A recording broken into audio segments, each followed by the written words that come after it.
तो एक और चरण मतदान का खत्म हो गया। अब इसके साथ बस अंतिम यानी कि 9वां चरण बचा हुआ है। 64 लोकसभा की सीटों पर मतदान की प्रक्रिया खत्म हो चुकी है। लेकिन इस पूरे मतदान के दौरान आज अगर किसी एक सीट पर हर किसी की निगाहें रही तो वो है अमेठी। और अमेठी में जिस तरीके से पूरे दिन भर कवायद मची रही, जिस तरीके से हर प्रत्याशी अपने आप को सामने रखने की पुरजोर कोशिश करता रहा, जबरदस्त बयानबाजी हुई, उठापटक हुई, उसे देखकर एक बात तो स्पष्ट होती हुई दिखाई दी। राहुल गांधी के लिए अमेठी का यह रास्ता उतना आसान नहीं है जितना पिछली बार यानी कि 2009 में दिखाई दे रहा था। आइए अब आपको दिखाते हैं दिन भर अमेठी में किस तरीके से व्यंग्यबाण चले, हाथ पैर चले और बहुत कुछ चला अमेठी।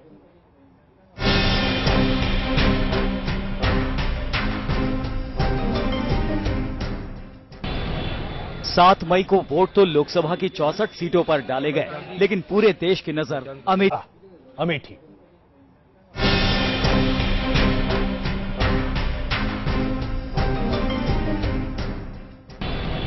7 मई को वोट तो लोकसभा की 64 सीटों पर डाले गए, लेकिन पूरे देश की नजर अमेठी के कुरुक्षेत्र पर थी, जहां कांग्रेस के युवराज राहुल गांधी की टक्कर कविराज कुमार विश्वास और बीजेपी की स्मृति ईरानी से है। राहुल गांधी जहां अमेठी से तीसरी बार जीत हासिल करके इतिहास बनाने की हसरत पाले हुए हैं, वहीं कुमार विश्वास और स्मृति ईरानी को इतिहास बदलने का यकीन है। अमेठी के अखाड़े की चुनौती कितनी कड़ी है, इसका अंदाजा इसी बात से लगाया जा सकता है कि बुधवार की सुबह से ही राहुल गांधी अलग अलग बूथों पर दौड़ लगाते नजर आए, लोगों से वोटिंग की जानकारी लेते रहे और अपने कार्यकर्ताओं का उत्साह बढ़ाने के लिए उनके साथ चाय की चुस्कियां भी लेते रहे। नमस्कार, आज आप थोड़ा सा बेचैन दिखाई दे रहे हैं, क्या आप पोलिंग? मैं बेचैन नहीं दिखाई दे रहा हूँ भैया, आप हर पोलिंग बड़ा खुश दिखाई दे रहा हूँ। आपको लगता है कि इस बार जो मुकाबला थोड़ा टक्कर का है या मुकाबला है ही नहीं है? मुकाबला कोई नहीं है, इस बार जीत सुनिश्चित है। बिल्कुल अस्वस्थ है आप इस बारे में? आज पहली बार पोलिंग बूथ पे आए हुए? नहीं भैया, 2004 में मैं आया था। तो आपको लगता है कि सर इस बार इस मुकाबले में आप हैं और रहेंगे, जीत जिसको प्रति तो ऐसी जीत होगी, इतना मार्जिन होगा, मार्जिन घटेगा, उससे बढ़िया होगा, उससे बढ़िया होगी। राहुल गांधी थे जो इस बार भी दावा कर रहे हैं कि जो जीत होगी, जो जीत का मार्जिन होगा वो पहले से ज्यादा होगा, वैसा ही जीत होगा और इस बात को लेकर पूरा आश्वस्त है। हालांकि इन्होंने भी कहा कि 2004 में भी आए थे और इस तरह से ही घूमना था, उन्होंने कहा पे पोलिंग बूथ पर गए थे। राहुल जहां जीत के लिए जीतोड़ मेहनत कर रहे हैं, वहीं पिछले 4 महीने से अमेठी में डेरा डाले कुमार विश्वास को अभी भी पूरा विश्वास है कि अमेठी में बदलाव की बयार बह रही है। अमेठी में मुकाबला बेहद दिलचस्प होता जा रहा है। इस वक्त कुमार विश्वास यहाँ पोलिंग बूथ पहुंचे हुए, देख सकते हैं कि कुमार जी आप पोलिंग बूथ पहुंच रहे हैं, सुबह से घूम रहे हैं, अभी वही विश्वास है? देखिए, आप अमेठी ने कभी भी इतनी जनता नहीं देखी थी पोलिंग के लिए। अमेठी निराश रहती थी, 60-40% वोटिंग। आज सुबह से तो जनता दिखाई दे रही है, जो युवक निकला है सुबह सुबह वोट डालने, जो महिलाएं निकली हैं, उससे पता चल रहा है कि अमेठी में झाड़ू चल गई है और चलने की कगार पर। अमेठी के वोटरों में भी इस बार वोटिंग के प्रति गजब का उत्साह दिखा। पोलिंग स्टेशनों पर सुबह से ही लंबी लाइनें देखने को मिली। हालांकि इस बीच कुछ लोग वोटर लिस्ट में नाम न होने से गुस्से में दिखे, तो कुछ मतदाता पोलिंग स्टेशन बदल जाने से भी नाराज नजर आए। जिंदगी भर हम इसी डाली, यही मेरा घर बगल में, लेकिन आज तक ऐसा कभी नहीं हुआ है और हमेशा यहाँ प्रॉपर रामनगर का प्रॉपर इसी वोट पर डाला है सब। यहाँ नाम नहीं है आपका? नाम तो है लेकिन बूथ नंबर चेंज कर दिए हैं। तिकोने मुकाबले ने अमेठी की लड़ाई को दिलचस्प बना दिया है। इसी का नतीजा है कि अमेठी में वोट भी खूब पड़े। सभी पार्टियां भारी मतदान को अपने पक्ष में उमड़े जन समर्थन से जोड़ रही हैं। हिंदुस्तान के इतिहास में ये पहली बार हुआ कांग्रेस का खाता नहीं खोलेगा। इतना ही नहीं, आज तो कांग्रेस को अमेठी बचाने के लिए लाले पड़ रहे हैं। जो हिंदुस्तान को अपने जेब में मानते थे, उनको आज अमेठी में दर दर फटकने के लिए देश की जनता ने मजबूर कर लिया है भाई। अमेठी वर्षों से गांधी परिवार का अजयगढ़ रहा है, लेकिन अमेठी में वोटिंग के दौरान जिस तरह राहुल गांधी दिन भर खुद मोर्चे पर डटे रहे, उससे ये बात तो साफ हो जाती है कि इस बार वॉकओवर मिलने का यकीन उन्हें भी नहीं है। Team news nation. चुनावी सरगर्मी जिस तरीके से तेज रही, उसके साथ साथ अगर आप देखें तो प्रत्याशी स्मृति ईरानी और वहां पर राहुल गांधी के लिए अपने आप को स्थापित कर चुकी प्रियंका गांधी के बीच में तमाम बातें सामने आती हुई दिखाई दी। जबानी जंग अगर सीधे सीधे नहीं हुई तो परोक्ष रूप से होती हुई दिखाई दी। एक छोटी रिपोर्ट यहां देख लेते हैं, उसके बाद चर्चा करेंगे। हमारे साथ बीजेपी से विजय गोयल जी, कांग्रेस से अमी याग्निक जी और वरिष्ठ पत्रकार एनके सिंह साहब इस वक्त हमारे साथ मौजूद हैं। चर्चा करें उससे पहले जरा ये देखिए कि प्रियंका गांधी और स्मृति ईरानी के बीच कैसे तलवारें खिंचती दिखाई दी। मई की गर्मी और उस पर अमेठी में लगातार ऊपर चढ़ता सियासी पारा।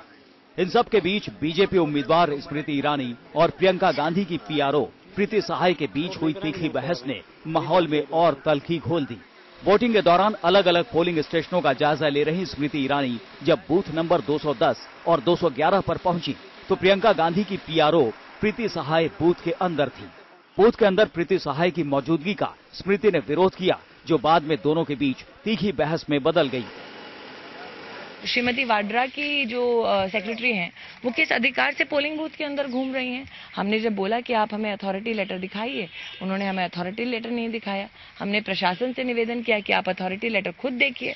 यहाँ पर एक अफसर हैं राम आश्रय यादव, उन्होंने उनको जाने दिया। यहाँ पे एक पत्रकार थे, उनसे कहा गया कि भाई हमारी रिकॉर्डिंग मत करो। तो ये नीच राजनीति पर भाषण देने वाले राहुल गांधी से पूछिए कि ये उनकी राजनीति का प्रमाण है, ये उनकी दरियादिली का एक प्रतीक है।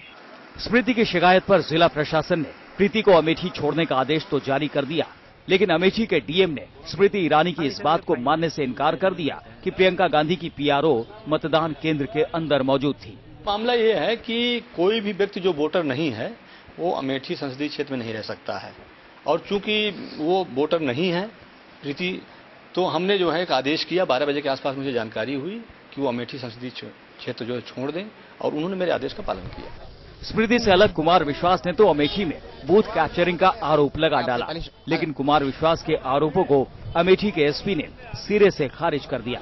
जहां जहां बूथ कैप्चरिंग खबरें हुई, जहां जहां में आशंका थी, हमने पहले भी चुनाव आयोग से, स्थानीय प्रशासन से हमने वीडियो मॉनिटरिंग की मांग की थी, लेकिन हमारी मांग वो मानी नहीं गई। हम लोगों ने उन सभी बूथ को जो जहां शिकायतें प्राप्त हुई उसको बहुत ही गंभीरता से हम लोगों ने लिया, और अधिकारियों को भेज करके, सक्षम मजिस्ट्रेट को भेज करके मौके पर जा करके जांच कराई गई थारोली। तो सारी सूचनाएं जो ये इस तरह की प्राप्त हुई सब बेसलेस हैं, निराधार हैं, असत्य हैं, झूठी हैं। अमेठी में प्रचार के दौरान भी सभी उम्मीदवारों के बीच जुबानी जंग देखने को मिली थी, जिसका स्तर काफी नीचे चला गया था। आरोप प्रत्यारोप के इस दौर से वोटिंग का दिन भी नहीं बच पाया। इंतजार अब 16 मई का है, जब वोटों की गिनती होगी, और किसके वार से किसे फायदा हुआ और किसे नुकसान, इसके नतीजे भी उसी दिन सामने आ जाएंगे।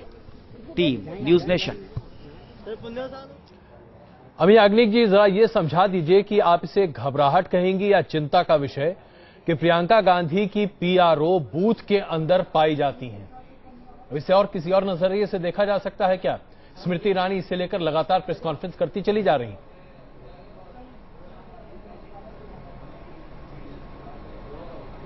नहीं, सही बात है। आपके जो प्रश्न है कि ये घबराहट थी कि वो वहां क्यों थी, तो भाई देखिए, उनका ये राहुल जी का कॉन्स्टिट्यूएंसी है, वो वहीं काफी टाइम से होंगे, और अगर थोड़ा चक्कर लगाया और पाया गया कि भाई उनके पास नहीं है, तो जो अथॉरिटी है उन्होंने उनको कहा कि बाहर जाइए। पर इतना ज्यादा जो कैंडिडेट वहां लड़ रहे हैं, वो स्मृति जी को इतना नहीं करना चाहिए था, आराम से भी कह सकते थे, और इतना बड़ा इश्यू बनाने की कोई जरूरत नहीं है। आज पोलिंग डे है, तो थोड़ी थोड़ी चीज ऐसी बनती रहती है, किसी को कहीं अवेयर नहीं होता है, कहीं पहुंच जाते हैं, तो जब प्रशासन आके मांगता है, कागज नहीं दिया तो उसको बोला कि भाई आप चले जाइए, पर वो अंदर नहीं पाई गई थी, वो भी ऑब्जर्व कर दिया।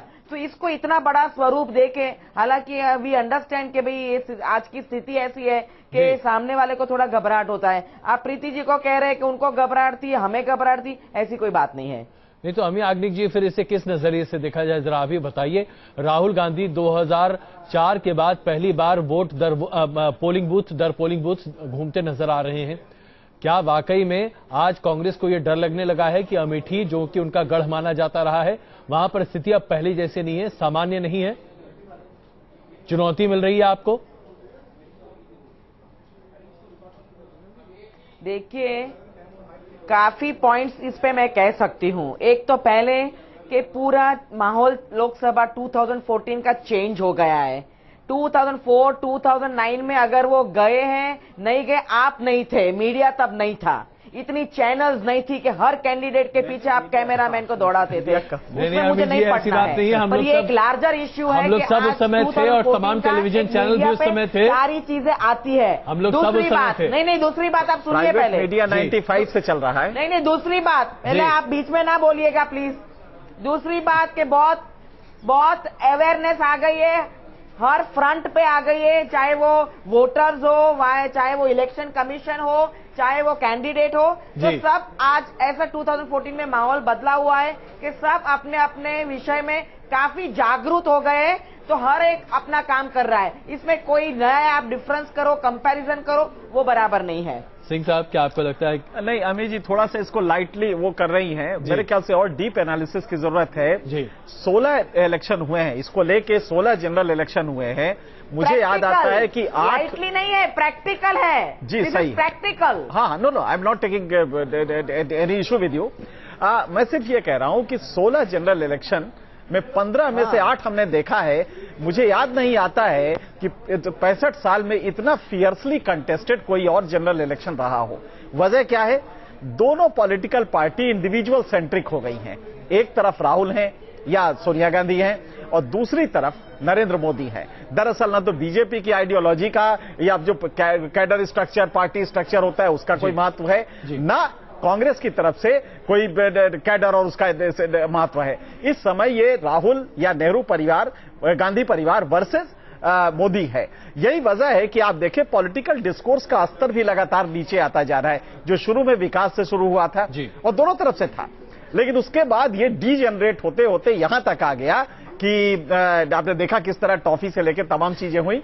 नरेंद्र मोदी ने कहा तक कह दिया कि मैं अगर गरीब के गर्भ, मां के गर्भ से कोई पत्ता पैदा होता है तो क्या उसको अधिकार नहीं है, या ये कहा कि साहब अगर दलित के छोटी जाति के यहां पैदा होते हैं। तो ये जो फियर्सली कंटेस्टेड इलेक्शन है एक तरह से अच्छा है। और जहां तक अमित जी ने कहा है, ये बात सही है कि कलेक्टिव कॉन्शियसनेस बढ़ा है, आर्गुमेंट पावर बढ़ी है समाज की, तो वो भी बड़े किनली देख रहा है कि कौन कहां गलती कर रहा है। तो मेरे ख्याल से ये प्रजातंत्र के लिए अच्छा है। बस इसको जो डीजेनरेट हो रहा है उसका खतरा बड़ा है, जो कि आज देखने में आया पॉलिटिकल पार्टी जिस तरह से लोअर लेवल पे आके। बिल्कुल, आप जिस बात की जिक्र कर रहे हैं उसी बात को जरा आगे बढ़ाते हैं। आइए आपको एक छोटी सी रिपोर्ट दिखाते हैं किस तरीके से प्रियंका गांधी का दिया एक बयान जिसमें नीच शब्द का इस्तेमाल किया गया, उस शब्द को किस तरीके से भारतीय जनता पार्टी में अपने हक के लिए इस्तेमाल किया और कैसे नरेंद्र मोदी ने उसके जरिए कई निशाने साधे सिर्फ इस एक तीर से। आइए आपको दिखाएं इस पर किस तरीके से बहस आगे बढ़ती दिखाई दे रही है।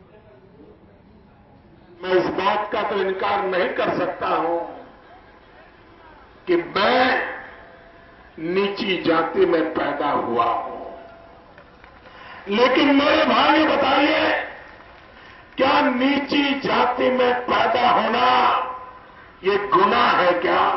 मंगलवार को डुमरियागंज में नरेंद्र मोदी के इस जाति कार्ड खेलने के बाद राहुल गांधी ने बीजेपी के पीएम पद के उम्मीदवार को जवाब दिया है। उन्होंने कहा कि जाति नहीं, इंसान की सोच और कर्म नीच होते हैं। नीच जाति के हैं इसलिए उनको टारगेट कर रही है गांधी फैमिली, इस पे आपका क्या कहना है? नीच कर्म होते हैं, नीच जाति नहीं होती, नीच कर्म होते हैं। आपको लगता है कि नीच सोच होती है? नहीं, नीच सोच होती है, गुस्से की सोच होती है, क्रोध की सोच होती है। अमेठी में मतदान के बीच कांग्रेस उपाध्यक्ष राहुल गांधी ने बीजेपी के पीएम पद के उम्मीदवार नरेंद्र मोदी पर यह पलटवार किया। मोदी ने गांधी परिवार पर आरोप लगाया था कि उनकी नीची जाति होने की वजह से वो गांधी परिवार के निशाने पर हैं। गांधी परिवार और मोदी के दरमियान ये जुबानी जंग सोमवार को तब से जारी है जब अमेठी में नरेंद्र मोदी ने अपने भाषण में पूर्व प्रधानमंत्री राजीव गांधी का जिक्र किया था। राजीव गांधी का गुस्सा ऐसा भड़क गया, आंध्र के चुने हुए मुख्यमंत्री उससे उम्र में डबल थे, अंजैया जी, उनको एयरपोर्ट पर इन्होंने डांटा, अपमानित किया, गुस्सा किया एयरपोर्ट पे। नाराज प्रियंका ने उन पर निचले स्तर की राजनीति करने का आरोप लगाया। मोदी ने अमेठी की धरती पर मेरे शहीद पिता का अपमान किया है। अमेठी की जनता इस हरकत को कभी माफ नहीं करेगी। इनकी नीच राजनीति का जवाब मेरे बूथ के कार्यकर्ता देंगे।